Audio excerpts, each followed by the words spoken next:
تو نبی پاک صلی اللہ علیہ وسلم نے فرمایا وہ خوبصورت مسلمان ہے جو بات اس کے مقصد کی نہیں بے معنی ہے وہ بات وہ چھوڑ دے.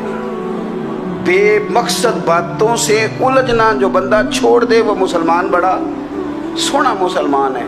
ہم کمزور اس لیے ہوتے ہیں کہ ہماری توجہ زیادہ دوسروں کی باتوں پر پڑتی ہے. پھر فرمایا والذین هم للزکاۃ فاعلون، وہ لوگ جو زکوٰۃ دینے کا کام کرتے ہیں، صدقات کرتے ہیں، خیرات کرتے ہیں، وہ کامیاب ہو جاتے ہیں. پھر فرمایا والذین هم لفروجہم حافظون، وہ جو اپنی شرمگاہ کی حفاظت کرتے ہیں. نوجوان میری بات پر توجہ کریں.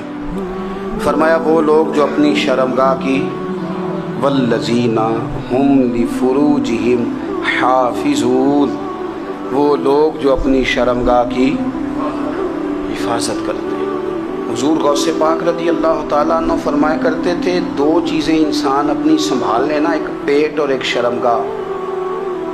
تو فرماتے تھے ولایت اس کے بڑی قریب آ جاتی. ہم نہ ان لذات میں الجھ جاتے ہیں. سیانے سیانے بندے روٹی کمر سیدھی کرنے کے لیے کھانی چاہیے، زبان کے ذائقے کے لیے نہیں کھانی چاہیے. یہ زبان کا ذائقہ لگ جائے یہ کہیں کا نہیں چھوڑتا انسان. اپنی شرمگاہ کی جو لوگ حفاظت کر لیتے ہیں، کوئی بڑے سے بڑا گناہ کرنے سے بھی بندہ کافر نہیں ہوتا، بندہ کفر کرنے سے کافر ہوتا ہے. گناہ بڑے سے بڑا کرنے والا بھی گناہ گار ہے، کافر نہیں. کہ بعض گناہ ایسے ہیں جو جس وقت بندہ کر رہا ہوتا ہے اس وقت وہ مومن نہیں ہوتا. میرے نبی کریم صلی اللہ تعالیٰ علیہ وسلم نے فرمایا جب کوئی شرابی شراب پیتا ہے اس وقت مومن نہیں ہوتا. جب کوئی چور چوری کرتا ہے تو اس وقت مومن نہیں ہوتا. اور جب کوئی زانی زنا کرتا ہے تو تب وہ مومن نہیں ہوتا. اتنی دیر کے لیے اس کے دل سے ایمان نکال لیا جاتا ہے. یہ جو ہمارے لڑکے بن سمر کے نکلتے ہیں، یہ جو میک اپ کا خرچہ لڑکیوں کے برابر لڑکوں کا ہوتا جا رہا ہے، یہ جو لڑکے بھی رات کو چہرے پر کریم لگا کر کے سوتے ہیں، یہ بتا سکتے ہیں کہ مقاصد کیا ہے؟ بتا سکتے ہیں؟ یعنی بچے بھی بغیر شیمپو کے بال نہیں دھوتے. مثلا کیا کرنا ہے آپ نے اس کا؟ بڑی بڑی قیمتی چیزیں جو ہیں وہ آپ نے رکھی ہوئی ہیں. مقصد کیا ہے؟ یہ جو ہمارے بچے بن سنور کے نکل رہے ہیں تو کیا دعوت دے رہے ہیں سوسائٹی کو؟ شارٹ نکرے پہن کے جو نکلے ہوئے ہیں، اریاں لباس پہن کے نکلے ہوئے ہیں. اقبال نے کہا تھا دیار مشرق حبس میں غلطاں، شباب اریاں شراب اسیاں، جسے بھی دیکھو گری کے اسیاں. ہم ایسی تہذیب کیا کریں گے؟ شباب اریاں، تم نے اپنی جوانی ننگی کر ڈالی ہے ساری معاذ اللہ. کن مقاصد کے لیے؟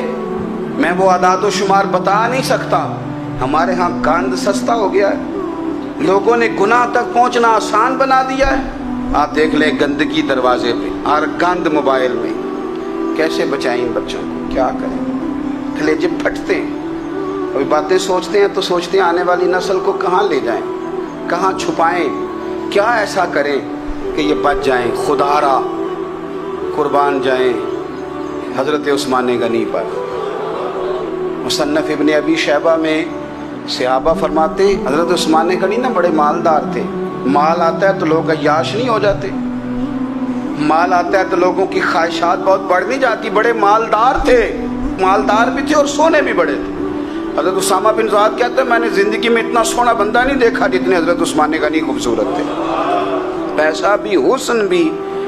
لیکن فرماتے ہیں کہ حضرت عثمان غنی سب سے بڑھ کر اپنی شرمگاہ کی حفاظت کرنے والے اور سب سے بڑھ کر صلہ رحمی کرنے والے، رشتہ داروں سے اچھا سلوک کرنے والے، حیا والے، شرم والے، پاکیزگی والے. آپ کا ذہن ہے، آپ صبح اٹھتے ہی ذہن بنا لیں کہ میں نے آج اتنا سبق پڑھنا ہے، آج اتنی تفسیر دیکھنی ہے، اتنی عبادت کرنی ہے، فلانی نعت میں نے دیکھنی ہے، فلاں خیر کا کام کرنا ہے، فلاں آدمی کے ساتھ نیکی کرنی ہے. صبح ذہن بنا لیں، آپ کا ذہن وہی کام کرنے لگے گا.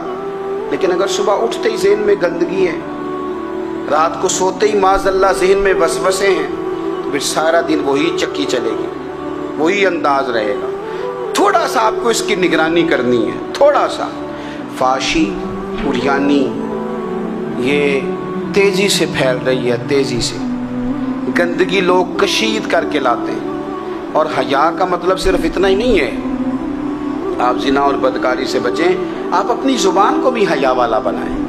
کوئی کچا کمزور جملہ، گندی بات، گالی کبھی بھی زبان پہ نہ آئے.